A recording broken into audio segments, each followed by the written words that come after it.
Family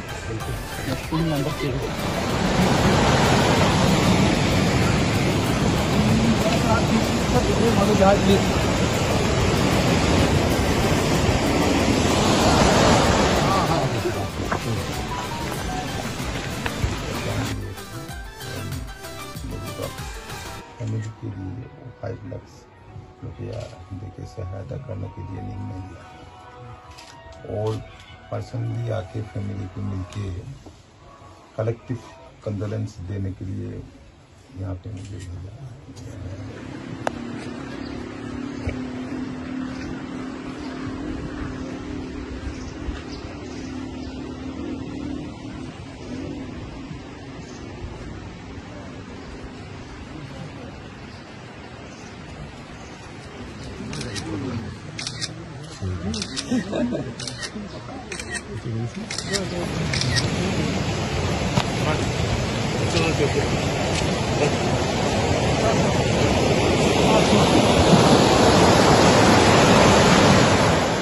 Thank you.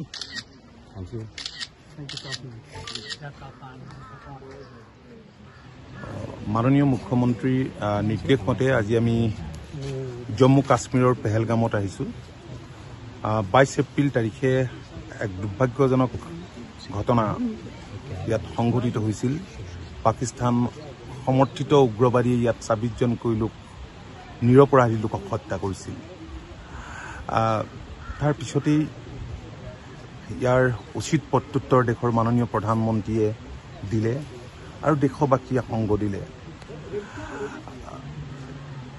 অসমৰ মাননীয় মুখ্যমন্ত্ৰী ডক্টৰ হিমন্ত বিশ্ব শৰ্মা ডাঙৰীয়াই যি 26 জন লোক শ্বহীদ হৈছিল পেহেলগামৰ ঘটনাত তেওঁলোকৰ নিকটৱৰ্তী তেওঁলোকৰ নিকটাত্মীয় 5 লাখকৈ টকাৰ দিয়াৰ সিদ্ধান্ত ঘোষণা কৰিছিল আৰু সেইমতে বিভিন্ন ৰাজ্যত থকা যিবিলাক শ্বহীদ বিভিন্ন ৰাজ্যৰ সেইসকলক দিছে আৰু আমাক মই আৰু আমাৰ এগৰাকী বিষয়া শিৱানী চেংগাল ইয়ালৈ আহি আজি তেওঁৰ পৰিবাৰ সৈয়দ আদিল শাহ তেখেতৰ পৰিবাৰৰ হাতত শ্ৰীমতী গুলজাৰ আক্তাৰৰ হাতত আৰু তেওঁৰ পিতৃ তেওঁৰ মাক তেওঁৰ ভাতৃ তেওঁলোকৰ পৰিয়ালৰ হাতত ইয়াৰ মেজিষ্ট্ৰেটৰ উপস্থিতিত এইখন জিলাৰ আমি চেক প্ৰদান কৰিলোঁ।